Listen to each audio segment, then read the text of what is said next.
Assalamualaikum warahmatullahi wabarakatuh.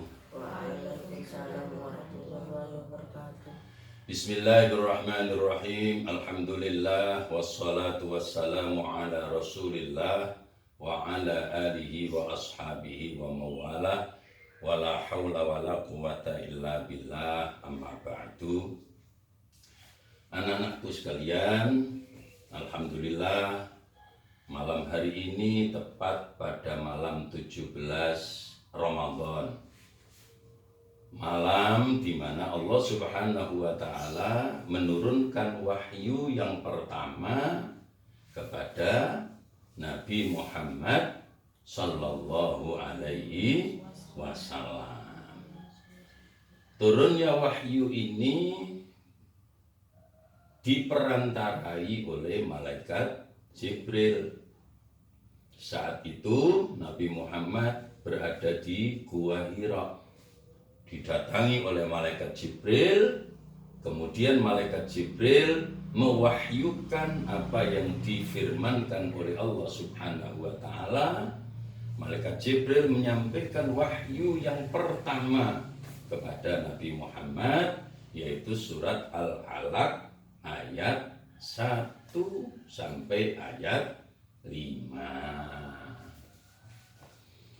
Disinilah maka di bulan suci Ramadan itu Rasulullah Shallallahu Alaihi Wasallam menganjurkan kita untuk memperbanyak membaca Al-Quran, banyak melakukan tadarrus Al-Quran.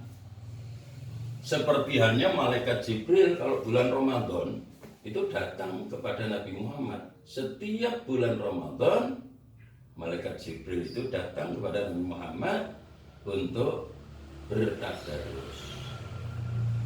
Itu makanya di bulan suci Ramadan ini walaupun sudah berjalan setengah bulan lebih, kita terus istiqomah membaca Al-Quran. Karena apa?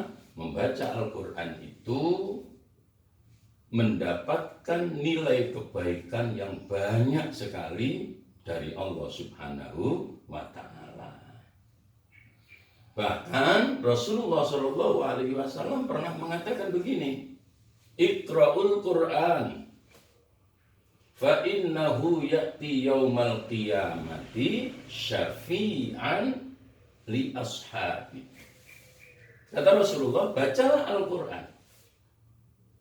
Kenapa kita disuruh baca Al-Quran, baca Al-Quran, baca Al-Quran? Nabi mengatakan, fa innahu ya'ti yaumal qiyamati syafi'an li ashabih. Karena Al-Quran itu nanti akan datang pada hari kiamat, mendatangi orang-orang yang suka membaca Al-Quran untuk memberi syafaat.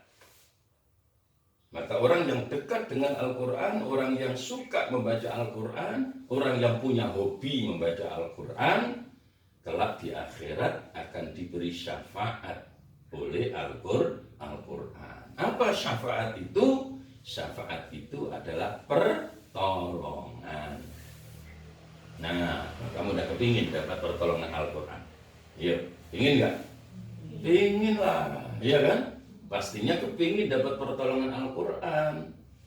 Maka kalau kepingin mendapatkan pertolongan Al-Quran, banyak-banyak baca Al-Quran. Jangan malas baca Al-Quran. Baca Al-Qurannya cuma 1 lembar. Mainan game setengah jam. Ini, ya. Baca Al-Qurannya cuma sedikit, 5 menit ditutup. Habis itu nonton TV gini sampai berjam-jam. Rugi. Ya. Padahal waktu itu mahal sekali, sampai-sampai Allah pernah bersumpah dengan menyebut waktu. Wal asri. Demi waktu. Ini menunjukkan betapa pentingnya waktu itu untuk kita. Maka mumpung kita berada di bulan Ramadan, jangan sia-siakan. Perbanyak baca Al-Quran, 1 bulan penuh. Kita ikut tadarus di masjid, kita baca Al-Quran sendiri, kita khatamkan sendiri. nilai kebaikan yang diberikan oleh Allah sungguh luar biasa sekali. Coba dengarkan. Nabi pernah mengatakan begini. 1. Man qara al-Qur'ana fis sholati kana lahu bikulli harfin mi'atu hasanah. Barang siapa yang membaca Al-Quran di dalam sholatnya, maka ia dalam setiap hurufnya akan mendapatkan 100 kebaikan. Bayangkan, bukan satu ayat. Satu huruf dapat 100 kebaikan. Padahal kalau kita baca satu juz, ayo, berapa huruf? Pernah menghitung? Surat Al-Fatihah berapa huruf? Nah, coba nanti dihitung biar tahu betapa besarnya pahala yang diberikan oleh Allah apabila kita baca Al-Quran dalam sholat. Makanya kalau sholat sunnah sendirian, suratnya yang banyak, ayat Al-Qurannya yang banyak. Hafalannya apa? Yaitu baca. Boleh juz amma, boleh juz yang lain. Yang penting banyak-banyak membaca ayat Al-Quran di dalam sholat. Satu huruf mendapatkan nilai 100 kebaikan. Tuh ya, paham? Paham nggak? Paham. Kemudian yang kedua, Rasul mengatakan begini, wa man qara'al Qur'ana fi ghairi sholatin ala wudu'in kana lahu bikulli harfin khamsun wa ishruna hasanah. Barang siapa yang membaca Al-Quran di luar sholat, ya seperti kita begini ini, kemudian habis kita kajian begini, kita buka Quran, baca. Ini membaca Al-Quran di luar sholat. Kalau kita bacanya masih tetap punya wudhu, maka satu huruf dapat 25 kebaikan.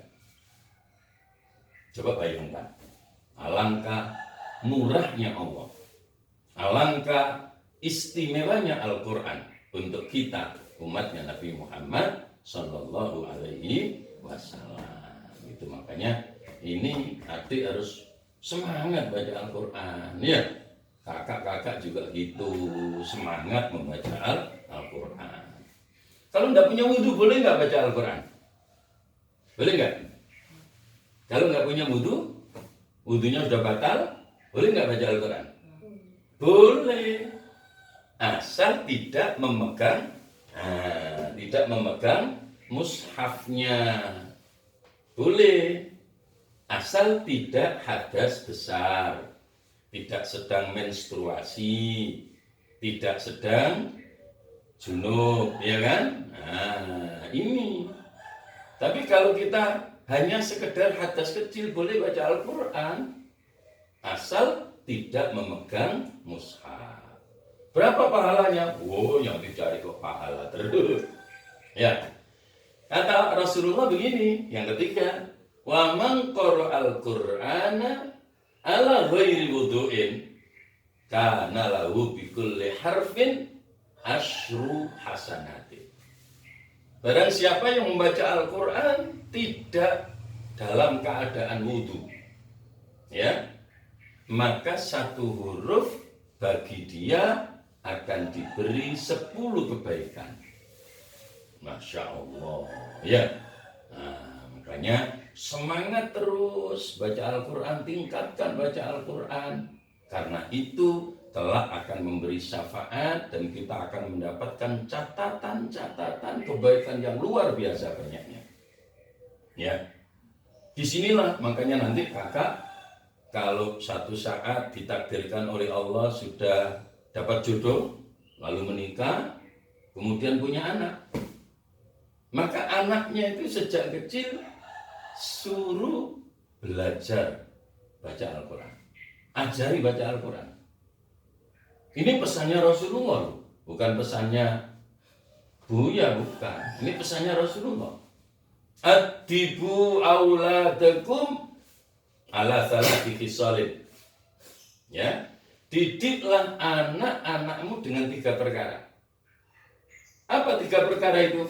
Pertama kata Rasulullah, ya, hubbi nabiyikum, latihlah, didiklah supaya cinta kepada Nabi Muhammad. Makanya anak-anak sering-sering baca sholawat, diajari baca sholawat supaya cinta kepada Nabi Muhammad. Yang kedua apalagi? Wa hubbi ali baitih, cinta kepada keluarga Nabi Muhammad. Cinta kepada sahabat-sahabat, dzurriyyah, keturunannya Nabi Muhammad. Ini juga pelajaran. Lalu yang ketiga apa? Yang ketiga pesannya Rasulullah, wa tilawatil Quran. Jadi pesan Rasulullah 3 ini harus kita berikan lebih dulu, kita didikkan lebih dulu kepada anak-anak kita. Cinta kepada Nabi, cinta kepada keluarga Nabi, dan yang ketiga dididik, diajari membaca Al-Quran. Makanya pengalamannya anak-anak kan begitu kan, mulai kecil sudah diajari oleh Buya baca Al-Quran. Ya, diikutkan ngaji di TPQ. Nah, di samping diajari Buya sendiri, diikutkan TPQ. Di sekolah madrasah juga diajari baca Al-Quran. Kenapa? Karena memang itu pesan khusus dari Nabi Muhammad Sallallahu Alaihi Wasallam. Nah sekarang alhamdulillah, ya, ini adik sudah khatam Al-Quran, kakak sudah khatam, dan sekarang sudah mulai menghafalkan Al-Quran. Ya, dapat berapa juz? Ya, dapat 1 juz lebih. Alhamdulillah, berarti 2 juz dengan juz amma. Ya, kakak-kakak yang lain juga begitu. Ya, nah, makanya ini dibiasakan. Apalagi sekarang kita masih berada di bulan suci Ramadan. Perbanyaklah membaca Al-Quran supaya Ramadan ini betul-betul menjadi keberkahan buat kita semua, keberkahan buat diri kita, baik di dunia maupun di akhirat. Itu paham nggak? Paham? Alhamdulillah. Itu ya. Baik, anak-anak sekalian, ini pesan-pesan malam hari ini di saat kita ada di malam 17 Ramadan. Ya, tepatnya malam ini adalah malam nuzulul Quran. Maka kita bangkitkan semangat cinta kepada Al-Quran, kita bangkitkan semangat untuk belajar Al-Quran, kita bangkitkan semangat untuk sering-sering membaca Al-Quran. Mudah-mudahan kita semuanya ditolong oleh Allah menjadi orang-orang yang masuk dalam barisan Ahlul Quran. Ya, kalau menjadi Ahlul Quran, maka insya Allah masuk dalam golongan Ahlullah. Kalau masuk dalam golongan Ahlullah, insya Allah akan masuk ke dalam surganya Allah Subhanahu wa Ta'ala dengan syafaatnya Al-Quran, dengan syafaatnya Nabi Muhammad Sallallahu Alaihi Wasallam. Baik anak-anak, malam hari ini itu kajian kita, mudah-mudahan bermanfaat untuk kita semua, dan semangat ya, tetap semangat untuk senang membaca baca Al-Quran. Ya, itu kita akhiri majelis ini. Subhanakallahumma wa bihamdik, asyhadu an la ilaha illa anta, astaghfiruka wa atubu ilaik. Wassalamualaikum warahmatullahi wabarakatuh. Waalaikumsalam warahmatullahi